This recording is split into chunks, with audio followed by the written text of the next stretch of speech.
ஒருத்தர் இருக்கார், நல்ல உத்தியோகத்தில் தான் இருக்கிறார். ஆனால் எப்போ பார்த்தாலும் முகத்தை வெறுப்பாக வச்சுருப்பார். அப்படியே வருவார் போவார். ஏன் சார் இப்படி இருக்கிறீங்க அப்படின்னு விசாரித்தோம். ஏன்டா இந்த வேலைக்கு வந்தோம்னு இருக்குது சார் அப்படின்னார். உங்கள் வேலை உங்களுக்கு பிடிக்கலையா அப்படின்னு கேட்டோம். இல்லைன்னார். இப்படிப்பட்டவங்க வெற்றிகரமான வாழ்க்கை வாழ முடியாது. இது நிபுணர்கள் கருத்து. வேலையை நேசிக்க தெரிந்தவர்கள் வெற்றி பெறுவார்கள் அப்படிங்கிறாங்க அவங்க. எந்த துறையாக இருந்தாலும் சரி, அந்த துறையில் வெற்றிகரமாக இருக்கிறவங்கள விசாரித்து பாருங்கள். எனக்கு என்னுடைய வேலை ரொம்ப பிடிக்கும் அப்படின்னு சொல்கிறவங்களாக தான் இருப்பாங்க. அப்படி இருந்தால் தான் அது வெற்றிகரமாக இருக்க முடியுது அவங்களால. ஒருத்தனுக்கு பிடித்தமான பொழுதுபோக்கே அவனுடைய தொழிலாக இருந்துட்டுதுன்னா அவனை மாதிரி கொடுத்து வச்சவன் வேறு யாரும் இல்லை அப்படிங்கிறார் பெர்னாட் ஷா.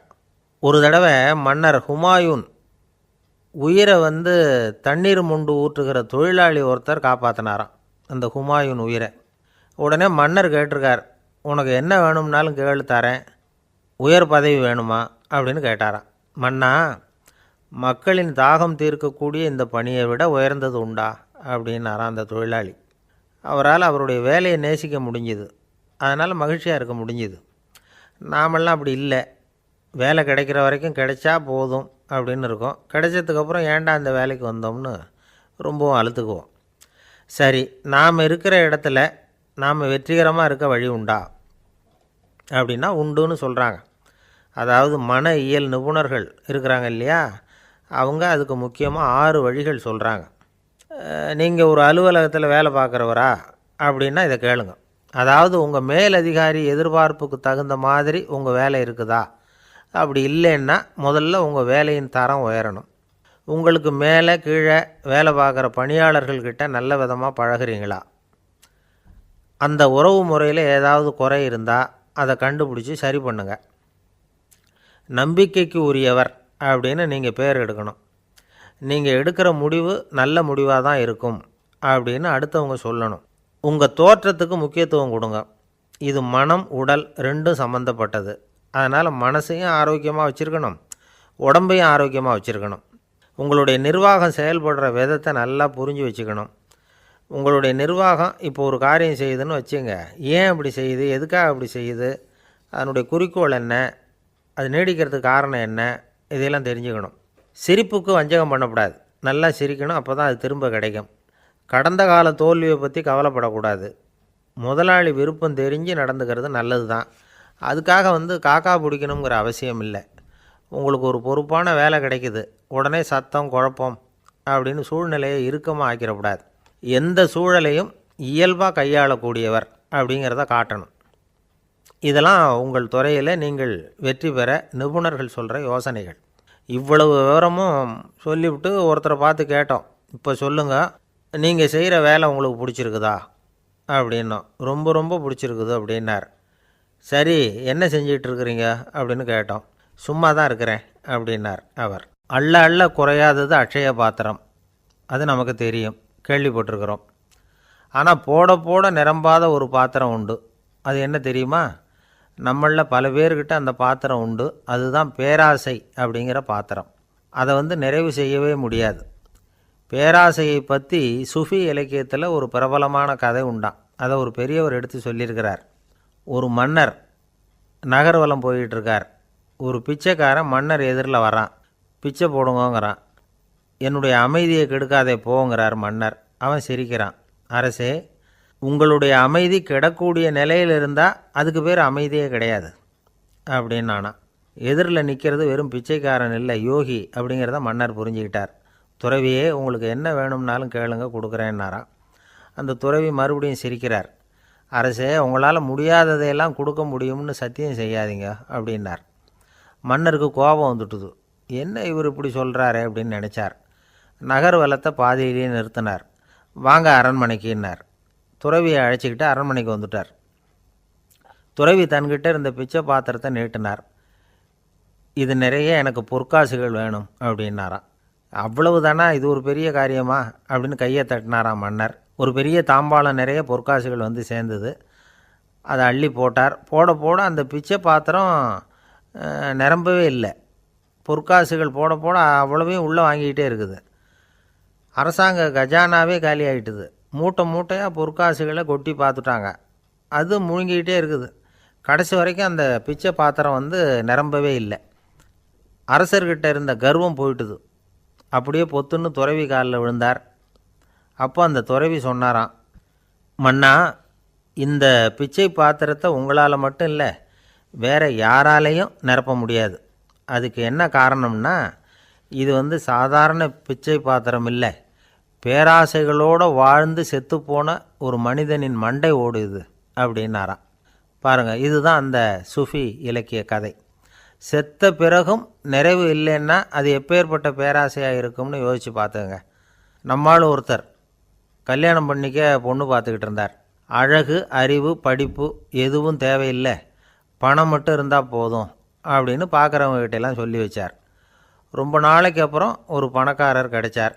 அவர் சொன்னார், இதை பாருங்கள், எனக்கு 20 வயசில் ஒரு மகள், அவளை நீங்கள் கல்யாணம் பண்ணிக்கிட்டா 2 லட்சம் பணம் கொடுப்பேன்.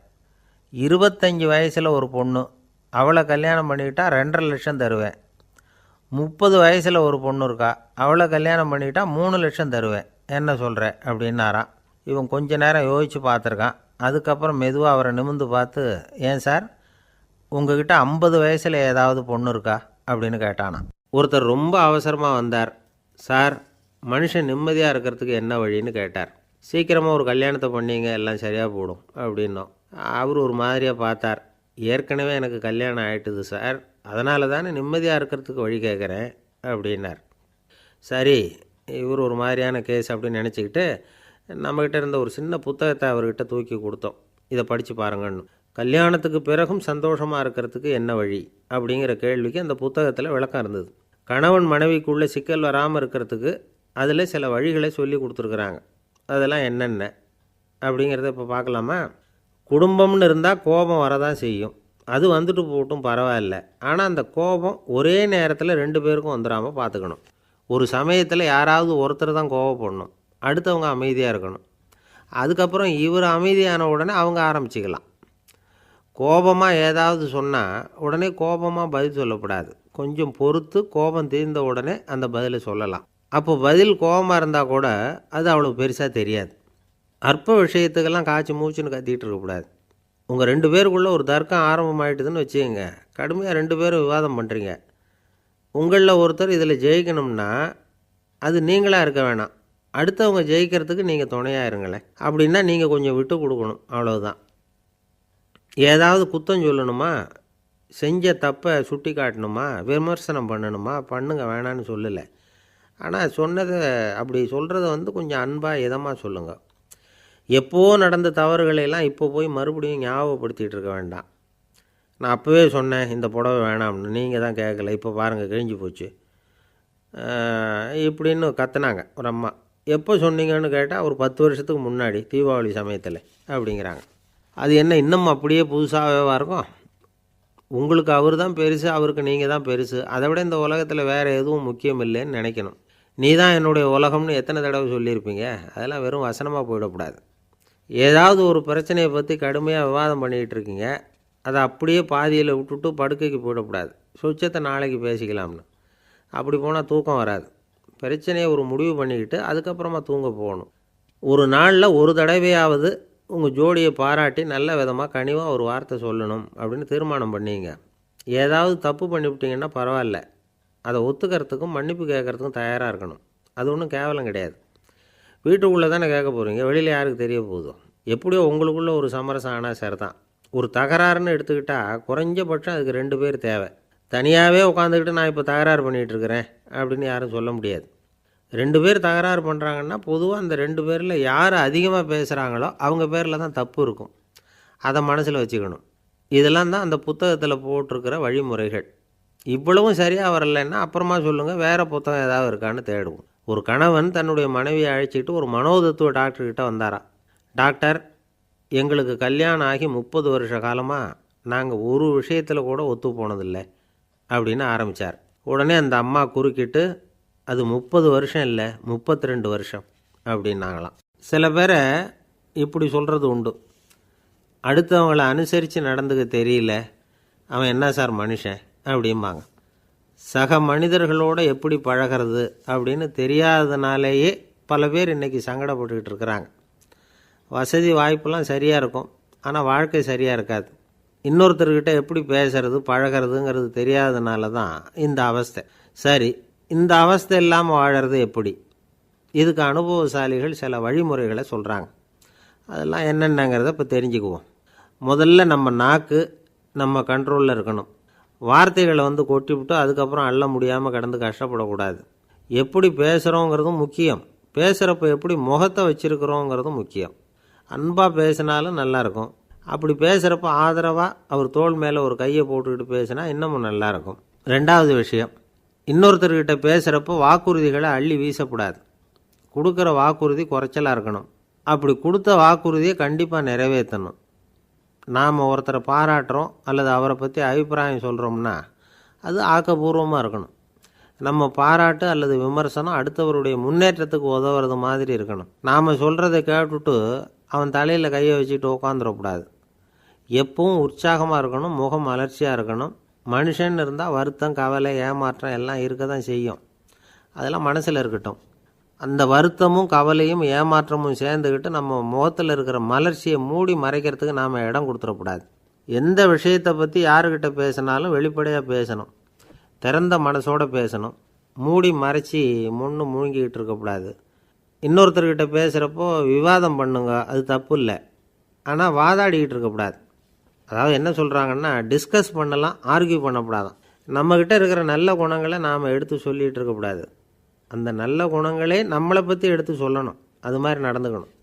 அதே மாதிரி அடுத்தவங்க கிட்ட உள்ள கெட்ட குணங்களை பற்றி அவசியம் இல்லாமல் நாம் பேச வேண்டியதில்லை. உங்களை பற்றி யாராவது தப்பாக பேசுகிறாங்களா, அப்படி அவங்க பேசுகிறதுல உண்மை இல்லையா அப்படின்னா அதை நீங்கள் பொருட்படுத்த வேண்டியதில்லை, விட்டுடலாம். அது தானாக போயிடும். ஒரு 4-5 பேரோட பேசிக்கிட்டு இருந்தீங்கன்னா எல்லாருக்கும் முக்கியத்துவம் கொடுங்க. யாரையும் அலட்சியப்படுத்தாதீங்க. தமாஷா பேசலாம். ஆனால் அவங்க தமாஷ் அடுத்தவங்களை கேலி பண்ணுறதா இருக்கக்கூடாது. நமக்கு கிடைக்க வேண்டியது கிடைக்கலையே அப்படிங்கிற தவிப்பு நம்மக்கிட்ட இருக்கக்கூடாது. அது தேவையில்லை. உங்கள் செயல்பாடுகள் தெளிவாக இருக்கட்டும். பாராட்டு தானாக அவங்கள தேடிட்டு வரும். இன்னொரு மனுஷனுடைய மனசில் கௌரவமான ஒரு இடத்த பிடிக்கணும்னா நாம் இந்த குணத்தையெல்லாம் நம்மக்கிட்ட வளர்த்துக்கணும். இதெல்லாம் அனுபவசாலிகள் சொல்லியிருக்கிற குறிப்புகள். இந்த குறிப்புகளை சரியாக புரிஞ்சுக்கணும். அது முக்கியம். தப்பாக புரிஞ்சுக்கிட்டா என்ன ஆகும் தெரியுமா? இதை கேளுங்க. ஒருத்தர் வந்தார். சார், அடுத்தவங்க தோள் மேலே கையை போட்டுக்கிட்டு அன்பாக பேசணும்னு சொன்னீங்க. அப்படி தான் பேசினேன். அவர் முதுகை கூட தட்டி கொடுத்தேன். என் வேலை போயிட்டுது சார், வீட்டுக்கு அனுப்பிச்சிட்டாங்க அப்படின்னார். யாருக்கிட்ட அப்படி பேசுனீங்கன்னு கேட்டோம். என் முதலாளிகிட்ட சார் அப்படிங்கிறார் ரொம்ப சோகமாக. இந்த உலகமே ஒரு நாடக மேடை. நாம் எல்லாரும் நடிகர்கள். இது ஞானிகள் சொல்கிறது. இது ஒரு பக்கம் இருக்கட்டும். இந்த உலகத்துக்குள்ளே எத்தனையோ நாடக மேடைகள், எத்தனையோ நடிகர்கள், எத்தனையோ நாடகங்கள். இதெல்லாம் எப்படி ஆரம்பமாச்சு? அதுதான் இன்றைக்கி தகவல். அதாவது ஆதி மனிதன் பேச ஆரம்பிக்கிறதுக்கு முன்னாடி சைகையாலேயே எல்லாத்தையும் சொல்லிகிட்டு இருந்தான். அதனால் அப்போவே நடிப்பு ஆரம்பமாயிட்டுது. முதல்ல ஒரு வேட்டையைத்தான் அவன் நடித்து காட்டியிருப்பான். இவன் எப்படி போனான், எதிரில் மிருகம் எப்படி வந்தது, அதோடு எப்படி சண்டை போட்டான், எப்படி அடித்து கொண்டுகிட்டு வந்தான். இதை அப்படியே மற்றவங்களுக்கு நடித்து காட்டியிருப்பான். ஏன்னா மொழி கிடையாது. இந்த காலத்துலலாம் நாடகங்களில் நடிக்கிறவங்கள நடிகர்கள்ங்கிறோம். ஒரு காலத்தில் இவங்களுக்கு என்ன பேர் தெரியுமா?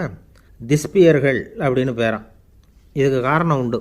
அதாவது 2000 வருஷத்துக்கு முன்னாடி கிரீஸ் நாட்டில் திசிபியஸ் அப்படின்னு ஒரு ஆள் இருந்தான். அவன் ஒரு பெரிய நாடக கலைஞன். அவன் சில இளைஞர்களை சேர்த்துக்கிட்டான், பயிற்சி கொடுத்தான், நாடக குழுவை உருவாக்கினான். நடிகர்களையும் நாடகத்துக்கு தேவையான பொருள்களையும் ஏற்றிக்கிட்டு போகிறதுக்கு ஒரு வண்டியையும் தயார் பண்ணான். அந்த வண்டியிலேயே அவன் கிரேக்க நாடு பூராவும் சுற்றினான். ஊர் ஊராக நாடகம் போட்டான். ஒரு ஊருக்கு போனதும் அங்கே நாடகம் நடத்த தியேட்டர் இருக்கா அப்படிங்கன்னெல்லாம் பார்க்குறதில்ல அவன். ஏன்னா அப்போலாம் தியேட்டர்னா என்னென்ன தெரியாது. நாடகம்னா அதை ஒரு மூடிய கொட்டைக்குள்ளே தான் நடத்தணுங்கிறது அப்போ யாருக்குமே தோணலை. இந்த வண்டி போகும், அதுவே ஒரு பகுதி அப்படியே ஒரு மேடை மாதிரி விரிச்சிக்கும். அதில் ஏறி நின்றுக்கிட்டு நாடகத்தை நடித்து காட்டுவாங்களாம். மக்கள்லாம் எதிரில் தரையில் உட்காந்து அதை பார்த்துக்கிட்டு இருக்கிறது. உலகத்தின் முதல் நடமாடும் தியேட்டர் இது தானே. இந்த திசிபிஎஸ் தான் முதலாக உலகத்தில் நாடகங்கிற பொழுதுபோக்கை நடத்தி காட்டினவன் அப்படின்னு சொல்கிறாங்க. அவன் சொந்தமாக நாடகம் எழுதுனான், நடித்தான், நாடகத்தை இயக்கினான்.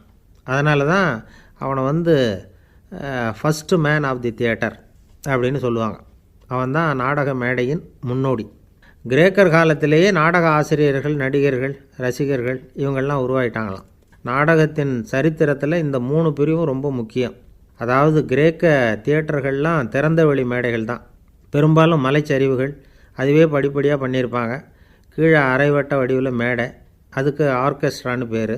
பிற்காலத்தில் இதில் உட்காந்து இசைக்குழுவினர் வாய்ச்சதுனால இசைக்குழுவுக்கே ஆர்கெஸ்ட்ராங்கிற பேர் வந்துட்டுது. இப்போது கிரேக்க தியேட்டர்களில் ஒன்று, அதோட காலம் கிமு 340. அதை இன்னமும் பாதுகாத்து வச்சுருக்கிறாங்களாம். எபிடாரஸ் அப்படிங்கிற இடத்துல அது இருக்குதான். இன்னமும் அந்த தியேட்டரை பயன்படுத்திக்கிட்டு வர்றாங்களாம். சிறந்த கிரேக்க நாடகங்கள்லாம் அங்கே நடிக்கிறாங்களாம். ஆரம்ப காலத்திலேயே கட்டணம் கிடையாது. அப்புறம் பின்னாடி தான் நுழைவு கட்டணம்லாம் அப்படியே வந்துட்டு தான். நடிகர்கள் பளபளப்பான ஆடைகள் உடுத்தியிருப்பாங்களாம். இந்த குதிகால் உயர்ந்த காலணிகள் போட்டிருப்பாங்களாம். இதெல்லாம் பழைய குறிப்புகள். பலவிதமான உருவங்களில் மாஸ்க் அப்படின்னு சொல்லப்படுற முகமூடி. அதனால் ஒரே நடிகர் பல வேடங்களில் நடிக்கிறது உண்டான். ஆரம்பத்தில் பெண் நடிகர்கள் கிடையாது, எல்லாம் ஆண் நடிகர்கள் தான். ரோமானியர்கள் தான் முதல் நிரந்தர நாடக மேடையை கட்டினவங்க. அதுதான் முதல் தியேட்டர். கிமு 1048 காலகட்டத்தில் பாம்பிங்கிற நகரத்தில் அதை கட்டியிருக்கிறாங்களாம். கிரேக்க ரோமானிய தியேட்டர்களின் அடிப்படையிலேயே இந்த இத்தாலிய வடிவ அமைப்பாளர்கள் இந்த குதிரை லாட வடிவில் ஒரு ஆடிட்டோரியத்தை உருவாக்கினாங்களாம்.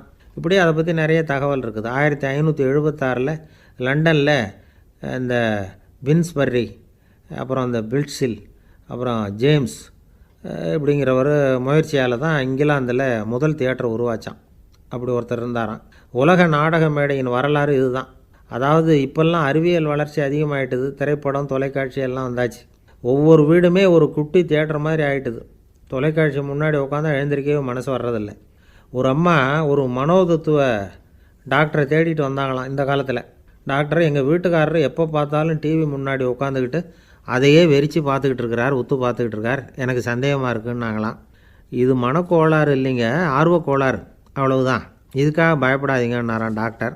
அப்படி இல்லை டாக்டர், டிவி ஓடும் பொழுது நாம் எல்லாம் அதை பார்க்குறோம் சரி, ஆனால் அவர் அப்படி இல்லை, டிவியை நிறுத்தினதுக்கு அப்புறமும் அதையே உத்து பார்த்துக்கிட்டு உட்காந்துருக்கிறார், அதனால தான் சந்தேகப்பட்டு உங்ககிட்ட வந்தேன் அப்படின்னாங்களாம். ஒரு சின்ன பையன் வந்தான். அவனை பார்த்து ஒரு கேள்வி கேட்டோம். ஏன்ப்பா உங்கள் வீட்டில் அம்மா புத்திசாலியா அப்பா புத்திசாலியா அப்படின்னு. அவன் அலட்சியமாக நம்மளை பார்த்து சிரிக்கிறான். என்ன சார் இது, இந்த காலத்தில் இது கூட தெரியாமல் இருக்கிறீங்களே அப்படிங்கிறான். ஒரு சின்ன பையன் நம்மளை பார்த்து இப்படி கேட்டு விட்டானே அப்படின்னு நினைக்கிறப்போ நமக்கு ஒரு மாதிரி ஆகிடும். அதுக்கப்புறம்தான் இந்த தாத்தா பாட்டிலாம் சொல்கிற ஒரு கதை ஞாபகத்துக்கு வந்தது. அது என்ன கதை தெரியுமா? ஒரு ஊரில் ஒரு அம்மாவும் பிள்ளையும் இருந்தாங்களாம். அந்த மகனுக்கு திடீர்னு தேசாந்திரம் போய் வரணும்னு ஆசை வந்துட்டுது. ஊராக போய் சுற்றி பார்க்கணுங்கிற ஆசை. அந்த அம்மாவுக்கு இது பிடிக்கல. மகனை பிரிஞ்சு இருக்கிறதுக்கு அவங்க மனசு இடம் கொடுக்கல. வேணாப்பான்னு சொல்லி பார்த்தாங்க, அவன் கேட்கல. திடீர்னு புறப்படவும் செஞ்சுட்டான். சரி, இனிமேல் அவனை தடுக்க முடியாதுன்னு முடிவு பண்ணிக்கிட்டாங்க அந்த அம்மா. இருந்தாலும் புத்திசாலித்தனமாக ஒரு யோசனை பண்ணாங்க. மகனை கிட்டத்தில் கூப்பிட்டாங்க. அவங்ககிட்ட சொன்னாங்க, இதை பாருப்பா, நீ தேசாந்திரம் போகிறதுன்னு தீர்மானம் பண்ணிவிட்ட, அதை நான் தடுக்கலை, போயிட்டு வந்துடும். ஆனால் போகிறதுக்கு முன்னாடி எனக்கு ஒரு வாக்குறுதி கொடுத்துட்டு போ அப்படின்னாங்க. போகிறப்போ ராத்திரியாக இருந்தாலும் பகலாக இருந்தாலும் சரி, புளிய மரத்து நிழலில் தான் தங்கணும். திரும்பி வர்றப்போ இரவும் பகலும் நீ வேப்ப மரத்து நிழல்லே தங்கணும் அப்படின்னாங்க. சரி, அப்படியே செய்கிறேன்னு சொல்லி வாக்குறுதி கொடுத்தான் பையன். புறப்பட்டு போனான். போகிற வழியில் புளிய மரத்து நிழல்லே தங்கினான், தூங்கினான். அப்படி போய்கிட்டே இருந்தான். 7ஆவது நாள் அவன் உடம்பு சுகமில்லாமல் போயிட்டுது. ரொம்பவும் பலவீனமாயிட்டான். இனிமேல் நடக்க முடியாதுங்கிற நிலைமை வந்துட்டுது. யோசித்து பார்த்தான். சரி, இதுக்கு மேலே போக வேண்டாம் அப்படின்னு முடிவு பண்ணிவிட்டு திரும்பி வர ஆரம்பிச்சிட்டான். திரும்பி வர்றப்போ வழியில் வேப்ப மரத்து நிழல்லையே தங்கி வந்தான். நாளுக்கு நாள் உடம்பு சரியாக வந்துட்டுது. 7ஆவது நாள் வீட்டுக்கு சேர்றான். உடம்பு பழையபடியே கலகலப்பாயிட்டுது. பூர்ண சுகம். தேசாந்திரம் போன பையன் திரும்பி வந்துட்டானே அப்படின்னு அந்த அம்மா ஆச்சரியப்படலை. ஏன்னா அவங்களுக்கு தெரியும் இப்படி ஆகும்னு. பையன் சீக்கிரமாக திரும்பி வரணுங்கிறதுக்காகத்தான் அவங்க அந்த யோசனையை சொன்னாங்க. என்ன விஷயங்கிறதையும் அவங்களே சொன்னாங்க. மகனே, புளிய மரத்து நிழல் உடம்புக்கு உஷ்ணத்தை கொடுக்கும், சீக்கம் உண்டாக்கும். அதனால் நீ தொடர்ந்து புளிய மரத்து நிழலில் தங்கினாவே நோய்க்கு ஆளாயிட்ட. அதனால் பயணத்தை முடிச்சுக்கிட்டு திரும்பி வரணுங்கிற முடிவுக்கு வந்துட்ட. திரும்பி வர்றப்போ நீ தங்கினது வேப்ப மரத்து நிழல். அது உடம்புக்கு வந்து குளிர்ச்சியை தரக்கூடியது, நோயை தீர்க்கக்கூடியது. அதனால் சுகமாக வீட்டுக்கு வந்து சேர்ந்துட்டேன். உன்னோட தேசாந்திர பயணத்தை தடுக்கிறதுக்காக தான் இப்படி பண்ணினேன் அப்படின்னாங்களாம் அந்த அம்மா. பார்த்தீங்களா அம்மாவோட புத்திசாலித்தனத்தை? அப்பாவாக இருந்தால் இப்படியா பண்ணுவார்? ஒரு அப்பா வந்து பையன்கிட்ட 10 ரூபா கொடுத்து இதை எடுத்துக்கிட்டு அடுத்த ஊருக்கு போய் அங்கே இருக்கிற மாமா கிட்ட இதை கொடுத்துட்டு வாடா, வழியில் எங்கேயாவது மரத்தடியில் படுத்து தூங்கி விடாதே அப்படின்னு எச்சரிக்கை பண்ணி அனுப்புனாராம். பையனுக்கு எச்சரிக்கையாக வாழறது எப்படிங்கிறத கற்றுக் கொடுக்கறதுக்காக இப்படி பண்ணார். அவன் பணத்தை வாங்கிக்கிட்டு போனான். அப்பா சொன்னதை மறந்துட்டு ஒரு மரத்தடியில் படுத்து தூங்கிட்டான். அவனுக்கு தெரியாமல் அவன் பின்னாடியே போன அப்பா அவன் கையில் இருந்த அந்த 10 ரூபாயை நைஸாக எடுத்துகிட்டு வந்துட்டார். அவன் பையில் தானே வச்சுருந்தான், அது தெரியாமல் எடுத்துகிட்டு வந்துட்டார். அவன் தூங்கிக்கிட்டு இருக்கான். எடுத்துகிட்டு ஒரு மறுபடியும் வீட்டுக்கு வந்துட்டார். பையன் முழிச்சுக்கிட்டு பையை தடவி பார்க்குறான், பணத்தை காணும். அழுதுகிட்டே திரும்பி வந்தான். அப்பா கிட்ட விஷயத்த சொன்னான். அப்பா சிரிச்சுக்கிட்டே சொன்னார், அதுக்கு தான்ப்பா ஆரம்பத்திலேயே எச்சரிக்கை பண்ணினேன், இனிமேலாவது நீ ஜாக்கிரதையாக இருக்கணும் அப்படிங்கிறதுக்காக தான் இப்படி பண்ணினேன். அந்த பணம் எங்கேயும் போயிடலை, நான் தான் அதை உனக்கு தெரியாமல் எடுத்து வச்சிருக்கிறேன். இதோ பாரு அப்படின்னு சொல்லிட்டு சைடு பாக்கெட்டில் கையை விட்டா அது ஓட்டையாக இருக்குது. அதை எவனோ ஏற்கனவே கத்திரிச்சு எடுத்துகிட்டு போயிட்டான். இப்போ அப்பா முகத்தில் அசடு வழிஞ்சுதான். ஒரு அரசனும் அமைச்சரும் ஒரு நாள் ரொம்ப சாவகாசமாக பேசிக்கிட்டு இருந்தாங்களாம். அரசன் அமைச்சரை பார்த்து ஒரு கேள்வி கேட்டிருக்கார். ஏங்க அமைச்சரே, ஆசை இல்லாத ஒரு மனுஷனால் இருக்க முடியுமா அப்படின்னு. ஏன் முடியாது, துறவி அப்படிங்கிறவங்கெல்லாம் அப்படிப்பட்டவங்க தானே அப்படின்னாராம் அமைச்சர். அவங்கெல்லாம் உண்மையிலேயே ஆசையை விட்டவங்க தானா அப்படின்னு கேட்டாராம் ராஜா.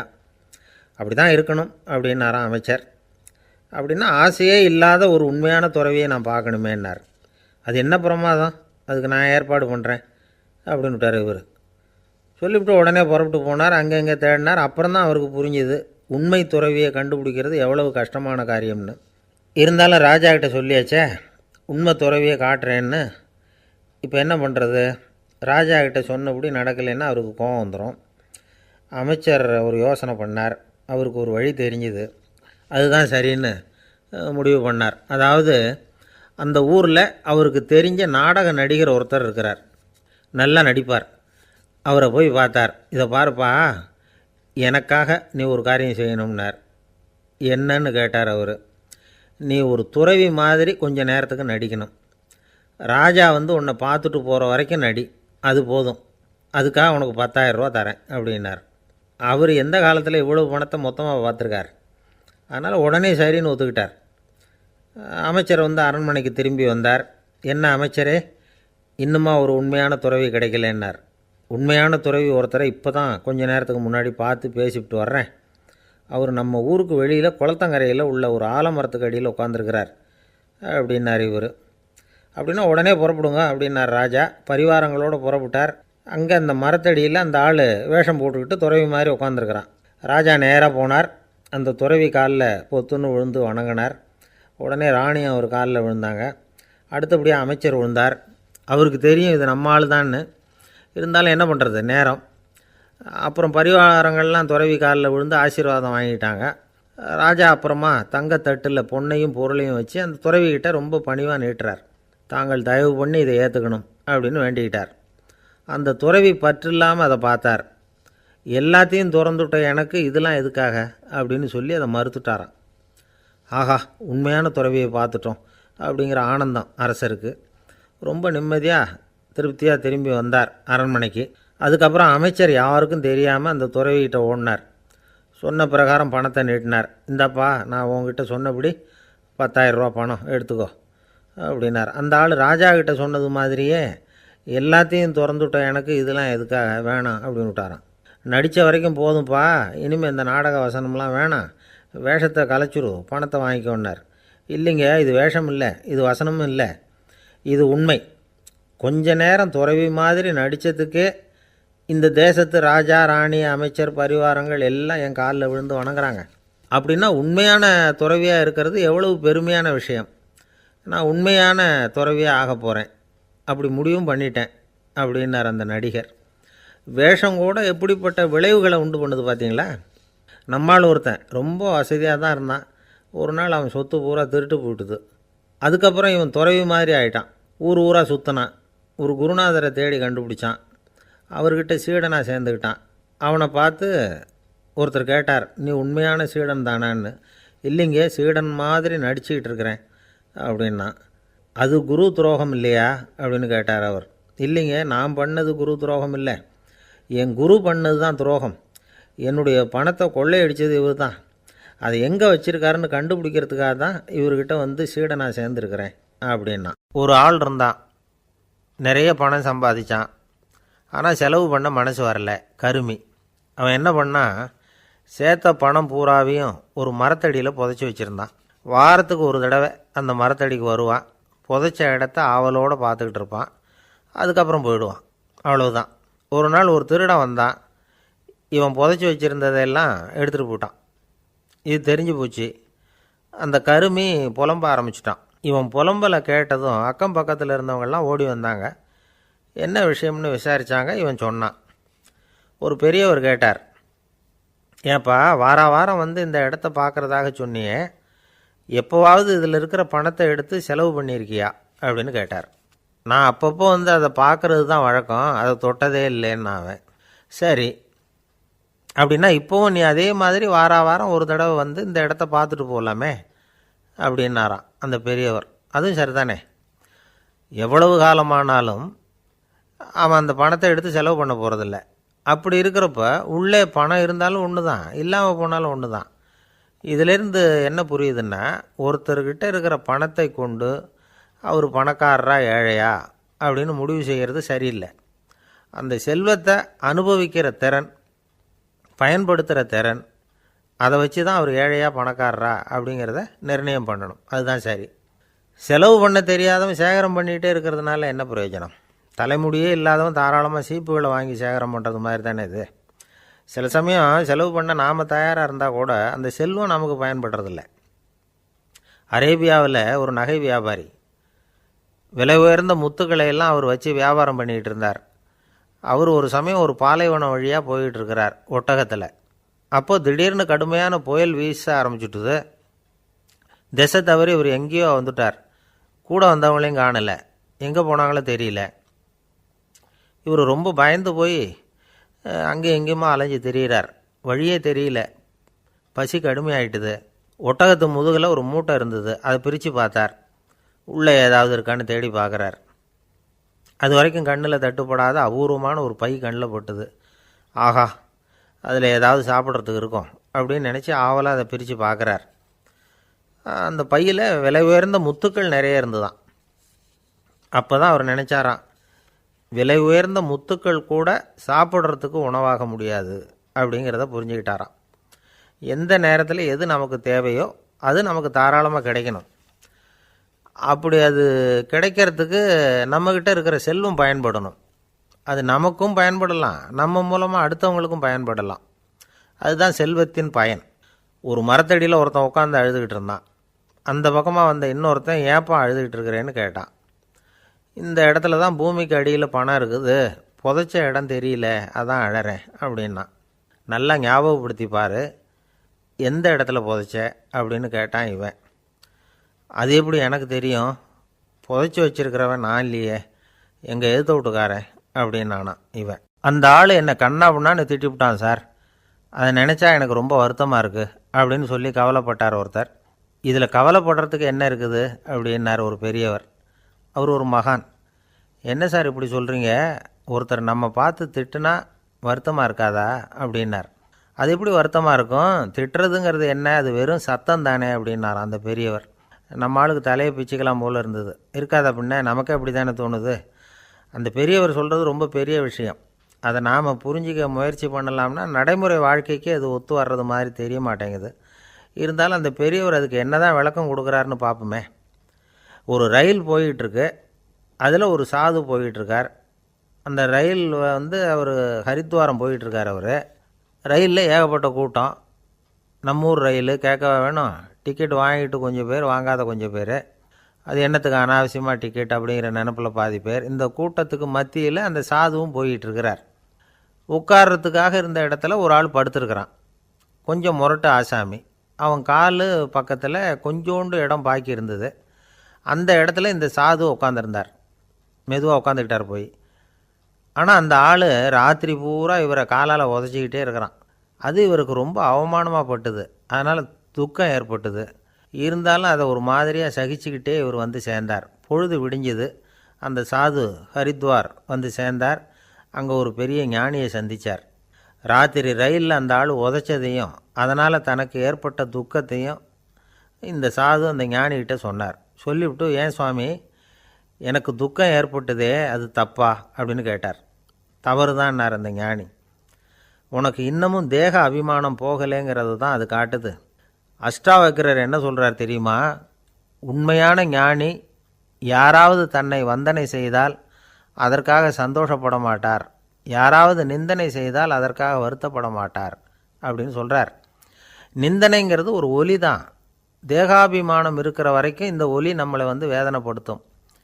நான் தேகம் இல்லை, ஆத்மா அப்படிங்கிற நினைவு இருந்தால் இந்த ஒலி நம்மளை பாதிக்காது. மனு என்ன சொல்கிறார் தெரியுமா? ஒரு சாதகன் பாராட்டுதலை விஷம்னு நினச்சி பயப்படணும், அவமானத்தை அமிர்தம்னு நினச்சி சந்தோஷப்படணுங்கிறார். அவமானப்பட்டால் கவலைப்படாமல் எப்படி இருக்க முடியும் அப்படின்னு தான் நமக்கு தோணும். அதனால தான் நம்மளில் யாரும் இதுக்கு உதாரணமாக யாரையும் காட்ட முடியல. புத்தரையும் கபீரையும் உதாரணமாக காட்டுறாங்க. அவங்களுக்கெல்லாம் அவமானம் ஏற்பட்டப்போ கவலையே படலையாம். புத்தரை வந்து அவமானப்படுத்தணுங்கிறதுக்காக கௌசாம்பி ராணி ஒரு இளம் பெண்ணை கொலை பண்ணி சடலத்தை புத்தர் குடிசைக்கு முன்னாடி போட சொன்னார். போட்டாங்க. புத்தர் தான் அந்த பொண்ணை கெடுத்து கொலை பண்ணிவிட்டார்னு எல்லாரும் நினச்சாங்க. ஆனால் புத்தர் இதை பற்றி கவலையே படலை. அப்புறமா உண்மை தெரிஞ்சதும் புத்தர் புகழ் இன்னும் அதிகமாகிட்டுது. ஒரு பெரிய சபையில் ஒரு மோசமான பொண்ணு நுழைஞ்சி தனக்கும் கபீருக்கும் சம்பந்தம் உண்டுன்னு சொன்னான். கபீர் கவலைப்படலை. அவங்க மாதிரியெல்லாம் நாமளும் இருக்க கற்றுக்கணும். நிந்தனை, அபகீர்த்தி, அவமானம் எல்லாம் ஆண்டவன் கொடுக்குற பிரசாதம்னு நினைக்கணும் அப்படின்னு சொல்கிறார் அந்த ஞானி. இதை கேட்ட இந்த காலத்து ஆசாமி ஒருத்தர், நான் கூட அப்படி தான் சார், யாராவது அவமானப்படுத்தினா கவலைப்பட மாட்டேன். நேற்று கூட ஒருத்தர் என்ன பலார்னு அரைஞ்சுட்டார், நான் கொஞ்சம் கூட கவலைப்படலை, பேசாமல் வந்துட்டேன்னார். ஏன் அப்படி வந்துட்டீங்க அப்படின்னு. அவர் அரைஞ்சதுலேயும் ஒரு அர்த்தம் இருந்தது, அதனால தான் அப்படி வந்துட்டேன்னார்.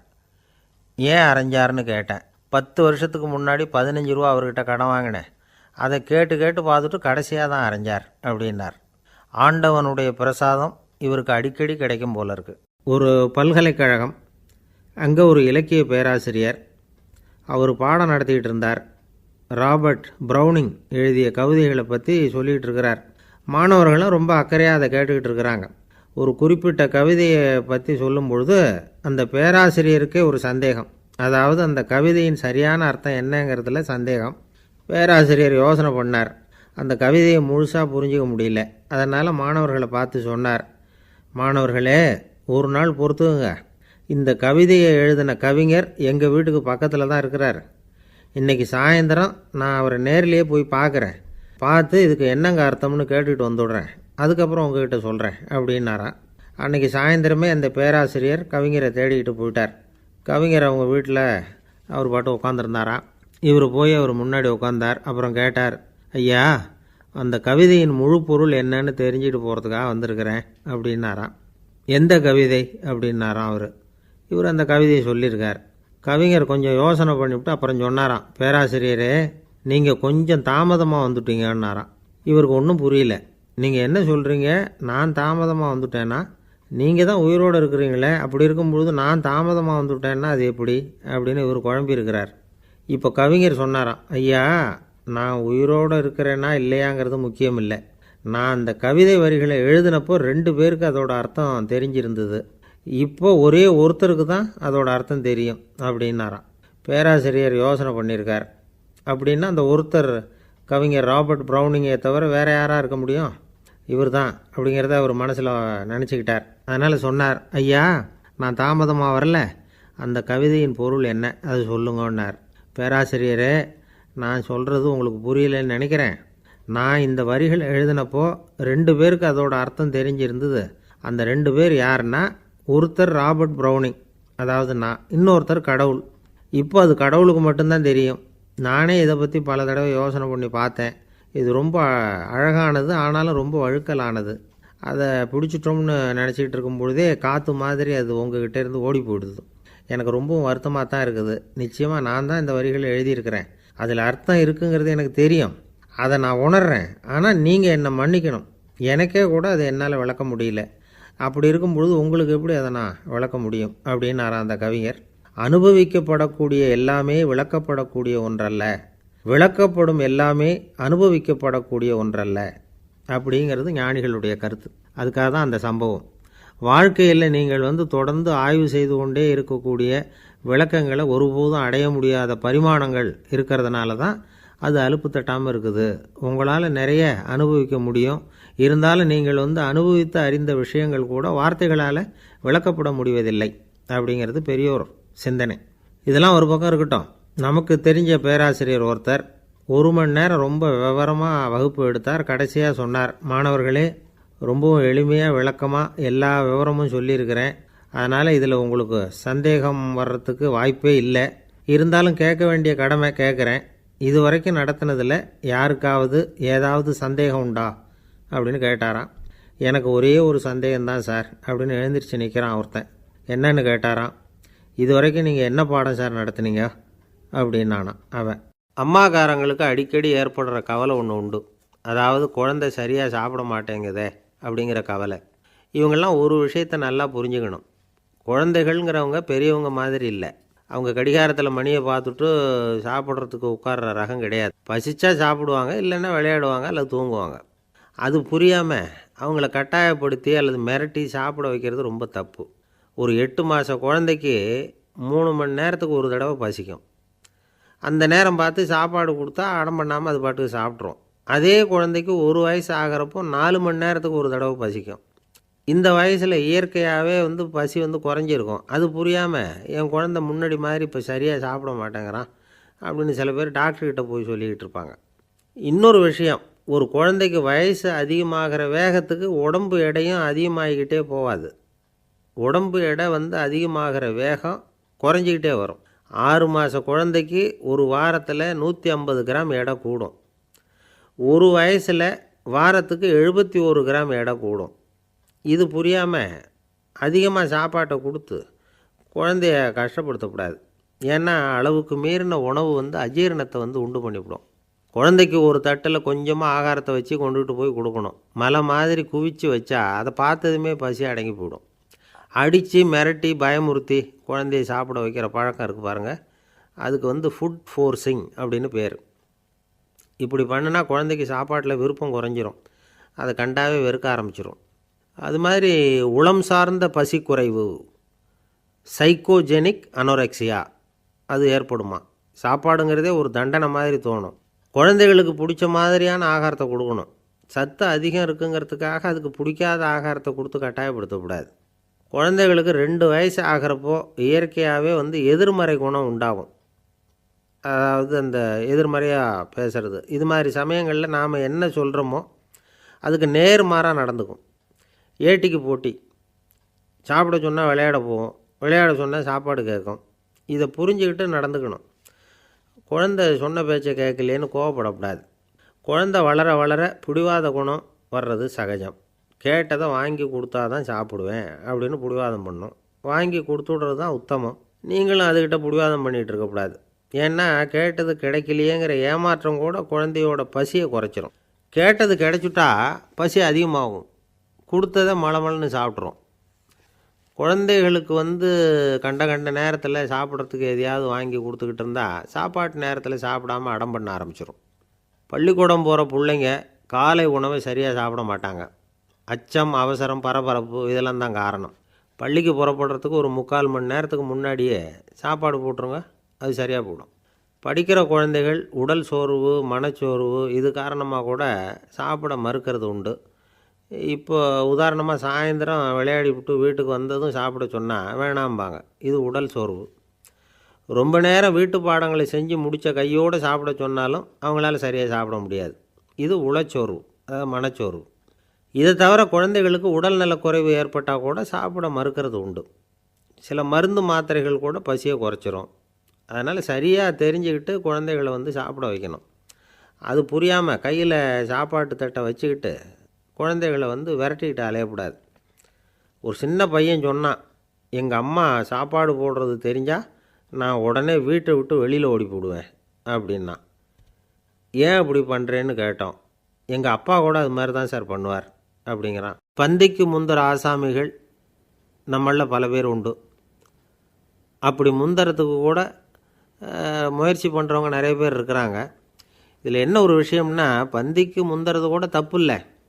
ஆனால் அப்படி ஒரு விருந்தில் ஆளாக போய் உட்காந்து சாப்பிட்டா கூட வெளியில் வர்றப்ப என்ன பெரிய விருந்து வச்சுட்டான், சாம்பாரில் உப்பு இல்லை, ரசத்தில் காரம் இல்லை அப்படின்னு குறை சொல்லிகிட்டே வர்றது இருக்குது பாருங்கள். அது சரியில்லை, நாகரிகமும் இல்லை. கல்யாண பத்திரிகையில் என்ன போட்டிருக்குது, என் பொண்ணுக்கும் இன்னார் பையனுக்கும் கல்யாணம், எல்லாரும் குடும்பத்தோடு வந்திருந்து மணமக்களை ஆசீர்வதிக்கணும், இப்படி தானே போட்டிருக்கோம். குடும்பத்தோடு விருந்து சாப்பிட்டு சாப்பாடு எப்படி இருக்குன்னு அபிப்பிராயம் சொல்லிவிட்டு போங்க அப்படின்னா போட்டிருக்கு கல்யாண பத்திரிகையில். ஒருத்தர் வீட்டு விசேஷத்துக்கு போயிருக்கோம்னா எவ்வளவோ அசௌகரியங்கள் நமக்கு ஏற்படலாம்.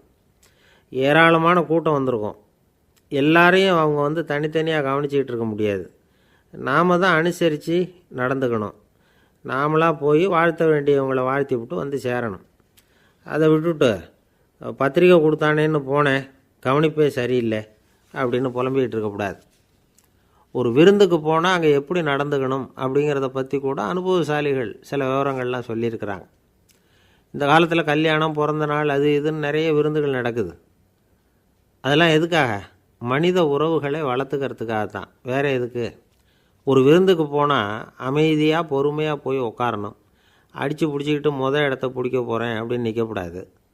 முதல் பந்தி நடந்துக்கிட்டு இருந்தால் அது முடிஞ்சு இலை எடுத்து சுத்தம் பண்ணதுக்கு அப்புறம் போய் உட்கார்றது தான் நாகரீகம். இலை எடுக்கிறதுக்கு முன்னாடியே அங்கே போய் உட்காந்தா நல்லா இருக்காது. நீங்கள் சாப்பிட்டுட்டு உட்காந்துருக்கீங்களா, சாப்பிட்றதுக்கு உட்காந்துருக்கீங்களா, பார்க்குறவங்களுக்கு சந்தேகம் வந்துடும். அதே மாதிரி இலையில் எல்லா ஐட்டமும் பரிமாறினதுக்கு அப்புறம் சாப்பிட ஆரம்பிக்கணும். ஒவ்வொரு ஐட்டமாக வைக்க வைக்க நாம் பாட்டுக்கு எடுத்து உள்ளே தள்ளிகிட்டே இருந்தோம்னா எதை வச்சோம் எதை வைக்கலன்னு பரிமாறினவரே குழம்பி போயிடுவார். ஏன்னா எப்போ பார்த்தாலும் இலை காலியாகவே இருக்கும். சாப்பிட்றப்போ உங்கள் சாப்பாட்டையே நீங்கள் கவனிக்கணும். அடுத்தவங்க இலையில் என்ன இருக்குது, பக்கத்தில் இருக்கிறவர் எதை அதிகமாக சாப்பிட்றார், இதெல்லாம் நமக்கு என்னத்துக்கு? எல்லோரும் சாப்பிட்டு முடிக்கிற வரைக்கும் பொறுமையாக இருக்கிறது தான் நல்லது. நீங்கள் மட்டும் திடீர்னு பாதியில் எழுந்திரிச்சு பக்கத்தில் இருக்கிறவங்களுக்கு சங்கடமாக இருக்குமேங்கிறதெல்லாம் யோசிக்காமல் நீங்கள் பாட்டு எழுந்திரிச்சு போகக்கூடாது. பக்கத்தில் உள்ளவங்க உங்களை எழுந்திரிக்க சொன்னால் எழுந்திரிச்சு போகலாம். விருந்துகளில் சாப்பாட்டை வீணாக்கிறதே ஒரு நாகரிகமாக போட்டுது. இந்த காலத்தில் சாப்பாட்டுக்கே கஷ்டப்பட்டுக்கிட்டு பல பேர் இந்த உலகத்தில் இருக்கிறப்போ சாப்பாட்டை வீணாக்கிறது எவ்வளோ பெரிய மோசங்கிறத நினச்சி பார்க்கணும். வேணுங்கிற அளவுக்கு கேட்டு வாங்கி சாப்பிட்றது தான் முறை. விருந்தில் இந்த பஃபே அப்படின்னு சொல்லி ஒரு முறை சொல்கிறாங்கல்ல, அதாவது உணவு வகைகளையெல்லாம் பொதுவாக ஒரு இடத்துல வச்சுடுறது, நமக்கு தேவையானதை நாமே எடுத்து ஒரு தட்டில் போட்டுக்கிட்டு சாப்பிட வேண்டியது. இதில் கூட சில பேர் தேவைக்கு அதிகமாக எடுத்து போட்டுக்கிட்டு வீணாக்குறாங்க. சில சமயம் கடைசியாக சாப்பிட போகிறவங்களுக்கு எல்லா ஐட்டமும் கிடைக்காம போகலாம். அதை போய் பெருசு பண்ணிகிட்டு இருக்கக்கூடாது. என்ன சார் இந்த அளவுக்கு கூடவா நாகரிகம் தெரியாமல் இருக்கிறோம், இதை போய் பெருசாக சொல்ல வந்துட்டீங்களே அப்படின்னு நினைக்கலாம். ஒருத்தர் 2 பேருக்கு இந்த விவரம் தேவைப்படலாம். அவங்க காதலையும் இது விழட்டுமேங்கிறதுக்காக தான் இது. ஒரு பெரிய கல்யாண விருந்து நடந்துக்கிட்டு இருந்தது. விருந்து மண்டபத்து வாசலில் ஒருத்தர் நின்றுக்கிட்டு வர்றவங்களையெல்லாம் ரொம்ப மரியாதையாக வணங்கி உள்ளே அனுப்பி வச்சுக்கிட்டு இருந்தார். எப்படி தெரியுமா? வர்றவங்க கையெல்லாம் பிடிச்சி முத்தம் கொடுத்து அதுக்கப்புறம் உள்ளே அனுப்பி வச்சுக்கிட்டு இருந்தாராம். கூட்டம்லாம் முடிஞ்சதுக்கப்புறம் அவர்கிட்ட போய் கேட்டிருக்கிறாங்க, சார் நானும் எவ்வளவோ விருந்துகளுக்கு போயிருக்கிறேன், இருந்தாலும் இவ்வளவு மரியாதையாக வர்றவங்க கைக்கெல்லாம் முத்தம் கொடுத்து வரவேற்கிறத இங்கே தான் பார்க்குறேன் அப்படின்னு சொன்னாங்க. அதுக்கு அவர் சொன்னார், அட போங்க சார், நான் முத்தம் கொடுக்கல, முந்தின பந்திக்கு சாப்பிட்டவங்களே அடுத்த பந்திக்கும் வர்றாங்களான்னு மோந்து பார்த்து அனுப்பி வச்சுக்கிட்டு இருந்தேன் அப்படின்னார். ஒருத்தர் மனசில் நிம்மதி இல்லாமல் உட்காந்துருந்தார். என்ன சார் விஷயம் அப்படின்னு விசாரித்தேன். அகலக்கால் வச்சுட்டேன், அதுதான் அவதிப்படுறேன்னார். விவரமாக சொல்லுங்கன்னு. வீடு கட்டணும்னு ஆரம்பித்தேன், வேலை பாதியிலேயே நிற்கிது, கையில் பணம் இல்லை அப்படின்னார். இது மாதிரி ஆசாமிகள் பல பேரை நீங்கள் பார்த்துருக்கலாம். இவங்கெல்லாம் சுலபமாக மன அழுத்தத்துக்கு ஆளாயிடுறாங்க. மன உளைச்சல், அதாவது ஸ்ட்ரெஸ் அப்படின்னு சொல்கிறோமே, அதுக்கு அடிப்படையான சில காரணங்கள் உண்டு. அதாவது மிகையாக திட்டமிடுதல் அப்படிங்கிறதும் ஒரு முக்கியமான காரணம். நடைமுறை சாத்தியம் என்னங்கிறத மனசில் வச்சுக்கிட்டு எந்த திட்டத்தையும் தீட்டணும், அப்போ தான் அது சரியாக வரும். 2வது காரணம் என்ன தெரியுமா? ஒரே நேரத்தில் பல்வேறு செயல்களில் ஈடுபடுறது. தொலைபேசியில் பேசிக்கிட்டே கையில் இருக்கிற கடிதத்தை படிச்சுக்கிட்டே எதிரில் உட்காந்துக்கிட்டு இருக்கிறவருக்கும் அப்பப்போ பதில் சொல்லிக்கிட்டு மனசில் பல்வேறு சிந்தனைகளை அப்படியே ஓட விட்டுக்கிட்டு இருக்கிறது, இதுவும் மன அழுத்தத்தை உண்டாக்குது. 3வது காரணம், எதிலேயும் வெற்றி மட்டும் எதிர்பார்க்குற ஒருதலை பட்சமான ஆர்வம். நாம் தொட்டதெல்லாம் வெற்றியாகவே முடியணும் அப்படின்னு எதிர்பார்க்குறவங்க ஏதாவது ஒன்றில் தோல்வியை கண்டால் தோண்டு போயிடுறாங்க. எப்படியும் முடியலாம்ங்கிற எண்ணம் ஏற்கனவே நமக்குள்ளே இருந்துட்டுதுன்னா அந்த அவஸ்தை வராது. அதனால் அதுவும் நம்ம வளர்த்து கொள்ள வேண்டிய ஒரு குணம். மன உளைச்சல் ஏற்படுறதுக்கு இன்னொரு காரணம், எதையும் வேகமாக செஞ்சுடணும் அப்படிங்கிற துடிப்பு. அந்த துடிப்பே மனசை அழுத்த ஆரம்பிச்சிடும். எந்த ஒரு காரியத்திலையும் தாமதமோ இடையூறோ ஏற்பட்டால் அதை பொறுத்துக்கிற மனப்போக்கம் வேணும். அது இல்லாதவங்க அழுத்தத்துக்கு ஆளாயிடுறாங்க. சில பேர் வேலைன்னு எந்த நேரம் பார்த்தாலும் வேலையே கதின்னு கிடப்பாங்க. பொழுதுபோக்குக்கோ உடற்பயிற்சிக்கோ குடும்பத்தில் உள்ளவங்க அல்லது நண்பர்கள் கூட கலந்துரையாடவோ கொஞ்சம் கூட நேரம் ஒதுக்க மாட்டாங்க. இந்த சுபாவம் மன அழுத்தத்தை உண்டு பண்ணும். இதையெல்லாம் புரிஞ்சுக்கிட்டு அதிலிருந்து விடுபடுறது எப்படின்னு யோசிக்கணும். வல்லுநர்கள் இது தொடர்பாக சில யோசனைகளை சொல்லி வச்சுருக்கிறாங்க. அது என்னென்னா, வாழ்க்கைங்கிறது பிரச்சனைகளால் பின்னப்பட்ட ஒன்று. அது எப்போவுமே முடிவடையாத ஒரு தொடர்கதை அப்படிங்கிறத முதல்ல நாம் புரிஞ்சுக்கணும். ஒரே நேரத்தில் ஒரு காரியத்தில் மட்டுமே நாம் கவனம் செலுத்தணும். அடுத்தவங்க காரியத்தில் தலையிடக்கூடாது. எதையும் பேச ஆரம்பிக்கிறதுக்கு முன்னாடி நம்மை நாமே கேட்டுக்க வேண்டிய கேள்வி 2. 1, நான் சொல்ல போகிறது ரொம்ப முக்கியமானதா? 2வது, நான் சொல்கிறத அவங்க கேட்குறதுக்கு ஆசைப்படுறாங்களா? நான் பேசுகிறதுக்கு அது சரியான நேரம்தானா? இதை யோசித்து பார்த்ததுக்கப்புறம் எதையும் பேச ஆரம்பிக்கணும். முடிஞ்ச அளவுக்கு வளைந்து போகிற சுபாவத்தை வளர்த்துக்கணும். நம்ம நேரம் விலை மதிப்பு இல்லாதது, அதை வீணாக்கக்கூடாது. சிரிக்க தெரியலனாலும் பரவாயில்ல, முகத்தில் கொஞ்சம் புன்முறுவலாவது காட்டணும். இதெல்லாம் ரொம்ப முக்கியம். அடுத்தவங்க ஏதாவது செஞ்சால் உடனே நன்றி சொல்ல மறக்கக்கூடாது. தினமும் கொஞ்சம் நேரத்தை தனிமையில் செலவு பண்ணணும். மன உளைச்சலிருந்து விடுபடுறதுக்கு 3 முக்கிய வழிகள் சொல்கிறாங்க. அதை சுருக்கமாக ரெட் அப்படின்னு சொல்கிறாங்க. RED ஆங்கில எழுத்தில். அந்த முதல் எழுத்து ஆர், அது என்னென்னா ரிலாக்ஸேஷன், அதாவது இடை ஓய்வு. 2வது இ எக்ஸர்சைஸ், உடற்பயிற்சி. 3வது டயட், திட்டமிட்ட உணவு முறை. அதனால் தியானம், மூச்சு பயிற்சி இதெல்லாம் இந்த இடை ஓய்வுக்கு வழிகள். எந்த வேலையையும் தொடர்ந்து செய்யக்கூடாது. எல்லார்கிட்டையும் கலகலப்பாக பழகணும். மாதத்துக்கு ஒரு நாளாவது குடும்பத்தோடு வெளியில் போயிட்டு வரணும். சுலபமான உடற்பயிற்சிகளை செய்யலாம். உடற்பயிற்சிங்கிறது நமக்காக நாம் செய்கிற ஒரு நீண்டகால முதலீடு அப்படின்னு சொல்லுவாங்க. அதாவது லாங் டேர்ம் இன்வெஸ்ட்மெண்ட்டாக. அளவோடு சாப்பிட்ணும், மெதுவாக சாப்பிட்ணும். இதெல்லாம் கொஞ்சம் மனசில் வச்சுக்கிட்டு நடந்துக்கிட்டால் மகிழ்ச்சியாக வாழலாம். சில பேர் சாப்பாட்டு விஷயத்தில் ரொம்ப அக்கறை எடுத்துக்கிறது உண்டு. ஒரு குண்டு ஆசாமி சாப்பிட உக்காந்தார். முதல்ல ஒரு மாத்திரை சாப்பிட்டார். எதுக்குன்னு கேட்டோம். பசி எடுக்கிறதுக்குன்னார். சாப்பிட்டு முடித்தார். பிறகு மறுபடியும் ஒரு மாத்திரை சாப்பிட்டார். இது எதுக்குன்னு கேட்டோம். சாப்பிட்டது ஜீரணமாகறதுக்கு அப்படின்னார். ஒரு ஆஃபீஸில் வேலை பார்க்குற ஒருத்தர் ஏதோ தப்பு பண்ணிவிட்டார். உடனே மேல் அதிகாரி அவரை கூப்பிட்டு அனுப்புனார். நீ செஞ்சது தப்புன்னார் கோபமாக. இது ஒரு ரகம். சில அதிகாரிகள் இப்படி நீங்கள் செஞ்சது தப்புன்னு சொல்கிறதில்ல, நீங்கள் செஞ்சது சரி அப்படின்னு சொல்கிறதில்ல. எப்படி சொல்லுவாங்கன்னா, நீங்கள் செஞ்சது சரியில்லைன்னு நான் நினைக்கிறேன் அப்படின்னு சொல்லுவாங்களாம். அதாவது சில பேர் நீங்கள் செஞ்சது தப்புங்கிறாங்க, அதையே மாற்றி சொல்கிறாரு இவர், நீங்கள் செஞ்சது சரியில்லைன்னு நினைக்கிறேன். இது ரெண்டும் அர்த்தம் ஒன்று தான், இருந்தாலும் வார்த்தைகள் வித்தியாசம். நிர்வாக திறமை இல்லாத ஒரு அதிகாரி யூ ஆர் ராங் அப்படின்னு சொல்லுவாராம். நிர்வாக திறமை உள்ள அதிகாரியாக இருந்தால் அதையே கொஞ்சம் மாற்றி I think you are not correct அப்படிம்பாரான். இதுதான் வித்தியாசம். இருந்தாலும் வார்த்தைகளை உபயோகப்படுத்துகிற விதத்தை வச்சு தான் வேலை நல்லா நடக்கிறதும் நடக்காததும் இருக்குது. விவரம் தெரிஞ்சவங்க என்ன சொல்கிறாங்க தெரியுமா? Be a leader not a boss அப்படிங்கிறாங்க. ஒரு லீடராக பாஸாக இருக்காதே அப்படிங்கிறாங்க. சரி, அப்படின்னா லீடருக்கும் பாஸுக்கும் வித்தியாசம் உண்டா அப்படின்னு கேட்டால் இருக்குன்னு சொல்கிறாங்க. லீடருங்கிறவர் வேறு, பாஸுங்கிறவர் வேறு. ஒரு லீடர் எப்படி நடந்துக்குவார், ஒரு பாஸ் எப்படி நடந்துக்குவார், இதை முதல்ல நாம் தெரிஞ்சுக்கணும். அவங்க எப்படி நடந்துக்குவாங்க அப்படிங்கிறதுக்கு சில விவரங்கள் இருக்குது. அதை கேட்டோம்னா நாம் புரிஞ்சுக்கலாம் அதை. அதாவது பாஸுங்கிறவர் விரட்டிக்கிட்டே இருப்பார், லீடருங்கிறவர் ஊக்கப்படுத்திக்கிட்டே இருப்பார். நாளைக்கு சாயந்தரத்துக்குள்ளே அந்த வேலையை செஞ்சு முடிக்கலைன்னா தொலைச்சி விடுவோம் தொலைச்சி அப்படிம்பார் அவர். இவர் எப்படி சொல்லுவார்னா, இது வரைக்கும் நீங்கள் செஞ்சுருக்கிற வேலை ரொம்ப அற்புதம் அப்படிம்பார். பாஸுங்கிறவர் அதிகாரத்தை நம்பி செயல்படுறவர், லீடருங்கிறவர் நல்லெண்ணத்தை நம்பி செயல்படுறவர். நம்மக்கிட்ட அதிகாரம் இருக்குது, பவர் இருக்குது, அதனால் காரியத்தை சாதிச்சுடலாம் அப்படின்னு நினைக்கிறவர் அவர். மற்றவங்கக்கிட்ட ஒரு நல்ல அபிப்பிராயத்தை சம்பாதிச்சுக்கிட்டு அது மூலமாக காரியங்களை சாதிக்கிறவர் இவர். பாஸுங்கிறவர் பயத்தை உண்டு பண்ணுவார், லீடருங்கிறவர் அன்பை பரவ செய்வார். அது செய்யலைன்னா ஆடிட்டில் தகராறாயிடும், இது செய்யலைன்னா இன்க்ரிமெண்ட்டு கட் ஆகிடும், இப்படி ஏதாவது சொல்லி பயமுறுத்திக்கிட்டே இருப்பார் அவர். இவர் அப்படி இல்லை. உடம்பு இப்படி இருக்குது, வீட்டில் எல்லோரும் சௌக்கியமாக இருக்கிறாங்களா, ஆஃபீஸில் எல்லாம் வசதியாக இருக்குதா, நான் ஏதாவது உதவி செய்யணுமா அப்படின்னு அன்புக்கு முக்கியத்துவம் கொடுப்பார். பாஸுங்கிறவர் எதுக்கெடுத்தாலும் நான் சொல்லிகிட்டு இருப்பார், லீடருங்கிறவர் நாமன்னு சொல்லிகிட்டு இருப்பார்.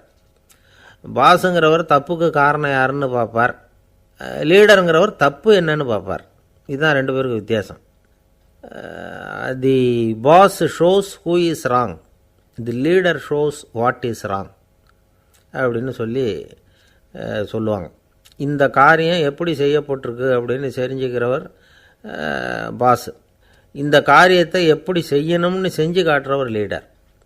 பாஸுங்கிறவர் பணியாளர்களை திட்டுவார், லீடர் மரியாதைக்குரியவராக நடத்துவார், அதுக்குரியவராக அவர் நடந்துக்குவார். செய்கிற வேலையை ஒரு சுமையாக நினைக்க வைக்கிறவர் பாஸ், செய்கிற வேலையை ஒரு சந்தோஷமாக ஆக்கிறவர் லீடர். ஒரு முதலாளியாக இருக்கிறவர் அல்லது ஒரு நிர்வாகியாக இருக்கிறவர் இது மாதிரியான நுணுக்கங்களையெல்லாம் தெரிஞ்சு வச்சுக்கிறது நல்லது. ஒரு பாஸ் இருக்கார், அவர் ஒரு நாள் ரொம்ப பெருமையாக தன்னோட ஆஃபீஸை பற்றி பேசிக்கிட்டு இருந்தார். எனக்கு கீழே 200 பேர் வேலை செய்கிறாங்க சார், நான் ஒரு கோடு கிழிச்சா அவங்க அதை தாண்டாத அளவுக்கு நான் நடந்துக்கிறேன் சார் அப்படின்னார் அவர். அது எப்படி முடியுது உங்களால் அப்படின்னு கேட்டோம். நான் கோடே கிழிக்கிறதில்ல சார் அப்படின்னார். என்ன சார் உங்கள் பையன் என்ன செஞ்சுக்கிட்டு இருக்கிறான் இப்போது அப்படின்னு கேட்டார் ஒருத்தர். அடிக்கடி கண்ணாடி முன்னாடி நின்று அழகு பார்த்துக்கிட்டு இருக்கிறான் சார் அப்படின்னார் அப்பா. இளம் பருவம் இப்படி தான் இருக்கும், அதையெல்லாம் சாதாரணமாக நினச்சிடாதீங்க அப்படின்னார் அவர். என்ன சார் சொல்கிறீங்க, கண்ணாடி முன்னாடி நின்றுக்கிட்டு நேரத்தை வீணாக்கிக்கிட்டு இருக்கான், அதை ஒரு பெரிய விஷயமாக நான் நினைக்கணுமா அப்படின்னார் இவர். இளம் பருவத்தில் இளைஞர்களுக்கும் சின்ன பொண்ணுங்களுக்கும் அடிக்கடி கண்ணாடியில் பார்க்கணும்னு தோணும். அது வெறுமனே அழகு பார்க்குறது மட்டும் இல்லை, அவங்க தங்களையே தேடி கண்டுபிடிக்கிற ஒரு முயற்சி அது. இது ஒரு மனோதத்துவ விளைவு. இது வரைக்கும் சின்ன பிள்ளையாக இருந்துட்டோம், இனிமேல் நாமளும் மற்றவங்க மாதிரி மனிதர்கள் தான் அப்படிங்கிற உணர்வு அவங்களுக்கு வருது. தங்களோட முகம் எப்படி இருக்குது, அழகு எப்படி இருக்குது, உடம்பு நேரம் எப்படி இருக்குது, முடி எப்படி இருக்குது அப்படிங்கிறதையெல்லாம் கண்டுபிடிக்கிறாங்க. அதுக்கப்புறம் இன்னொரு ஆணோ பொண்ணோ தன்னை கவனிக்கணும் அப்படின்னு நினைக்கிறாங்க. இதெல்லாம் மனோதத்துவ உண்மைகள், இதெல்லாம் இயற்கை. இதை பார்த்துட்டு பெற்றவங்க பிள்ளைங்க கெட்டு போட்டாங்க அப்படின்னு நினைக்கக்கூடாது, அவங்கள திட்டிக்கிட்டே இருக்கக்கூடாது. இன்றைக்கி பல குடும்பங்களில் இதுதான் நடந்துக்கிட்டு இருக்குது. மனுஷ வாழ்க்கையிலேயே இப்படியும் இல்லாத அப்படியும் இல்லாத ஒரு பருவம் இளம் பருவம். 13லேருந்து 19 வயசுக்கு உட்பட்ட ஆண்கள் பெண்கள் இந்த வகையை சேர்ந்தவங்க, டீனேஜ் குரூப். இவங்களை சின்னவங்கன்னு நினச்சிட முடியாது, பெரியவங்கன்னு நினச்சிட முடியாது. இவங்க ரொம்ப சென்சிட்டிவ். சமூகம் நினச்சா இவங்களை நல்லவங்களாகவும் ஆக்கலாம், கெட்டவங்களாகவும் ஆக்கலாம். கொஞ்சம் அக்கறை எடுத்துக்கிட்டால் பெரிய பெரிய மேதைகளையும் விஞ்ஞானிகளையும் உருவாக்கலாம். ஆனால் நடக்கிறது என்ன தெரியுமா, அநேகமாக இவங்களை யாருமே சரியாக புரிஞ்சுக்கிறதில்ல, இவங்களை சரியாக நடத்துறதும் இல்லை. இது வரைக்கும் நாம் சொல்கிறத கேட்டுக்கிட்டு இருந்தான், இப்போல்லாம் அவன் இஷ்டத்துக்கு நடக்க ஆரம்பிச்சுட்டான் அப்படின்னு வருத்தப்படுற பெற்றோர்கள் அதிகம். இது வருத்தப்படுற விஷயம் இல்லை, சந்தோஷப்பட வேண்டிய விஷயம். உங்கள் புள்ள சொந்தமாக யோசிக்க ஆரம்பிக்கிறதும் நடந்துக்க ஆரம்பிக்கிறதும் ஒரு தப்பான விஷயமா? அவன் கடைசி வரைக்கும் உங்கள் பேச்சையே கேட்டுக்கிட்டு இருக்கணுங்கிறது என்ன நியாயம்? இன்றைக்கி இளைஞர்களை பெரியவங்க தப்பாக புரிஞ்சுக்கிட்டு தவறாக நடத்துறதுனால தான் அவங்களுக்கு வெறுப்பு, எரிச்சல், மனக்கசப்பு எல்லாம் உண்டாகுது. பெற்றவங்க சரியாக மதிக்கிறது இல்லை அப்படிங்கிற ஒரே காரணத்தினாலேயே வீணாக போகிற பிள்ளைங்க இன்றைக்கி அதிகம். சரி, பெற்றவங்களுக்கு இன்றைக்கி என்ன தான் புத்தி சொல்ல வர்றீங்க அப்படின்னு கேட்குறீங்களா? நாம் எதையும் சொல்ல வரல, ஆனால் அது சம்பந்தமான சில நிபுணர்கள் சொல்லியிருக்கிறத உங்கள் காதில் போட்டு வைக்கலாம். அது என்னென்னா, பிள்ளைங்க கிட்ட அன்பு செலுத்துங்க. குழந்தையாக இருந்தப்போ எவ்வளவு பாசமாக இருந்தீங்க, வளர வளர அதை ஏன் குறைச்சிக்கிறீங்க? பெற்றவங்களின் அன்பான வார்த்தைகளுக்கு ஏங்குறவங்க தான் இன்றைய இளைஞர்கள்.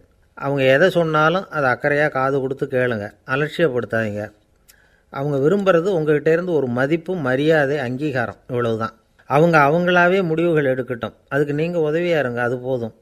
மற்றவங்க முன்னாடி, முக்கியமாக அவங்க நண்பர்கள் முன்னாடி அவங்கள பற்றி மட்டமாக பேசாதீங்க. அவங்கக்கிட்ட பொய் சொல்லக்கூடாது. நீங்கள் சொன்னது பொய்ன்னு தெரிஞ்சு போச்சுன்னா உங்கள் பேரில் அவங்களுக்கு இருக்கிற மதிப்பு போயிடும், நம்பிக்கை போயிடும். அவங்களுக்கு முன்னாடி நீங்கள் சண்டை போடக்கூடாது. உங்கள் பிள்ளைய எப்பவும் இன்னொரு பிள்ளையோட ஒப்பிட்டு பேசுகிற வேலையே வேணாம். கூட பிறந்த மற்றவங்களோட கூட ஒப்பிடக்கூடாது. இப்படி செஞ்சால் அவன் உங்ககிட்டையும் பிரியமாக இருக்க மாட்டான், அவங்ககிட்டையும் பிரியமாக இருக்க மாட்டான். புள்ள எங்கே போகிறான், என்ன பண்ணுறான் அப்படின்னுலாம் துப்பறிஞ்சிக்கிட்டு இருக்கக்கூடாது. இளைஞர்கள் தனிமையை விரும்புகிறவங்க. அவங்கள பெட்டியில் வச்சு மூடி பாதுகாக்கணும்னு நினைக்கக்கூடாது. அவங்கள எப்படி பாதுகாக்கிறது அப்படிங்கிறது அவங்களுக்கே தெரியும். உங்கள் புள்ள எப்படி நடந்துக்கணும்னு நீங்கள் எதிர்பார்க்குறீங்களோ அது மாதிரி நீங்கள் நடந்து காட்டுங்க, அது போதும். ஒரு வீட்டில் அப்பாவும் அம்மாவும் பேசிக்கிட்டு இருக்கிறாங்க. என்னங்க, நம்ம பொண்ணு பெரியவளாயிட்டா, அடிக்கடி கண்ணாடி முன்னாடி போய் நின்றுக்கிட்டு இருக்கிறா, சீக்கிரமாக ஒரு பையனை பார்த்து கல்யாணத்தை முடிக்காமல் இப்படி மசன்னு கல் மாதிரி உட்காந்துருக்குறீங்களே அப்படின்னு சத்தம் போட்டாங்க அந்த அம்மா. அவசரப்படாத, பார்க்குறதுக்கு கண்ணுக்கு அழகாக லட்சணமாக புத்திசாலியாக ஒரு பையன் கிடைக்க வேணாமா, அதுதான் பார்த்துக்கிட்டு இருக்கிறேன் அப்படின்னார் அப்பா. இதுக்கு அந்த அம்மா சொல்கிறாங்க, எங்கள் அப்பா இப்படியெல்லாம் நினச்சிக்கிட்டு இருந்திருந்தா எனக்கு கல்யாணமே ஆயிருக்காது தெரியுமா அப்படின்னாங்களாம். 1816 வருஷம் செப்டம்பர் மாதம் 11 பிரான்ஸ் தேசத்தில் உள்ள ஒரு மருத்துவமனை. அங்கே ஒரு இளம் டாக்டர் கொஞ்ச நாளைக்கு முன்னாடி தான் அந்த ஆஸ்பத்திரியில் புதுசாக வேலைக்கு சேர்ந்துருக்கிறார். அவர் பேர் ரெனே லெனக். அவர் அன்னைக்கு காலையில் அந்த மருத்துவமனையில் அப்படியே ரவுண்ட்ஸ் வந்துக்கிட்டு இருக்கிறார். வார்டில் ஒரு படுக்கையில் ஒரு இளம் பெண் படுத்திருக்கிறா. அந்த பொண்ணுக்கு இருதய நோயாக இருக்கலாம்ங்கிறது மற்ற டாக்டர்கள் சந்தேகம். அந்த காலத்துல எல்லாம் ஒருத்தருடைய இருதய துடிப்பை தெரிஞ்சுக்கணும்னா நோயாளியின் மார்பில் டாக்டர் காதை வச்சு பார்த்து தான் தெரிஞ்சுக்கிறது வழக்கம். ஆனால் இந்த பெண்ணும் இளம் பெண், அந்த டாக்டரும் புதுசாக சேர்ந்துருக்கிறவர். அதனால் பரிசோதனை பண்ண தயங்கினார். கொஞ்ச நேரம் யோசனை பண்ணார். திடீர்னு ஒரு ஞாபகம் வந்தது அவருக்கு. அதாவது அன்றைக்கி விடியற் காலையில் தோட்டத்தில் அப்படி வாக்கிங் போயிட்டு இருந்தப்போ சின்ன பசங்கள்லாம் ஒரு மரக்கட்டையை வச்சு விளையாடிக்கிட்டு இருந்தாங்களாம். அதை இவர் பார்த்துருக்கிறார்.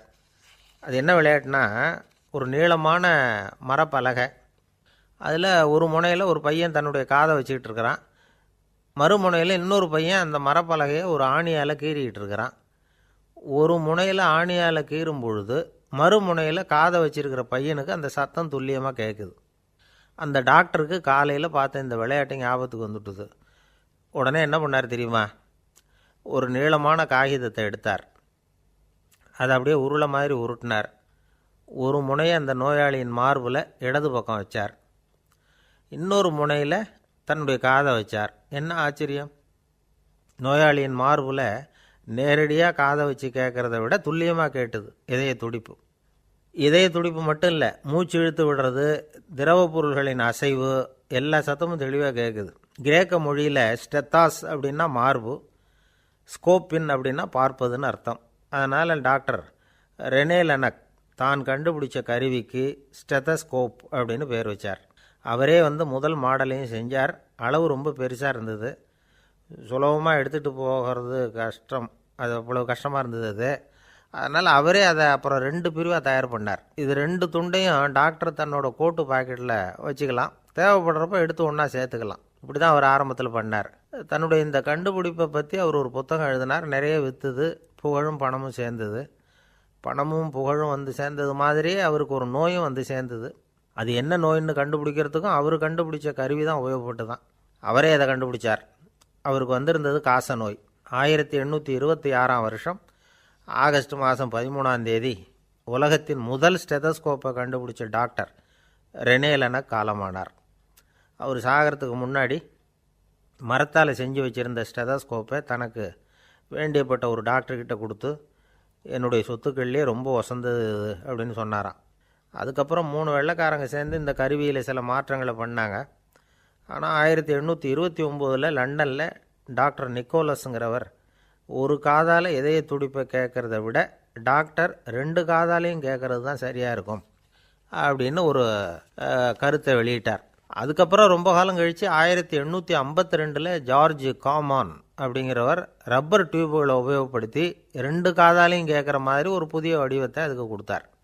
அதுக்கு பிறகு அது படிப்படியாக எவ்வளவோ மாற்றங்கள் இருந்தாலும் ஆரம்பத்தில் டாக்டர் ரெனே லெனக் உருவாக்கின அடிப்படை மாடலை யாரும் மாற்றி அமைக்கலைங்கிறது தான் முக்கியமான விஷயம். நமக்கு தெரிஞ்ச ஒரு ஆஸ்பத்திரி, அதில் ஒரு நோயாளி, காலை நேரத்தில் நர்ஸு அந்த பக்கமாக போயிட்டு இருந்தாங்க. அதை பார்த்துட்டு ஒரு நர்ஸுன்னு கத்துறார். நர்ஸு அவசரமாக ஓடி வந்து என்ன விஷயம்னு கேட்டாங்க.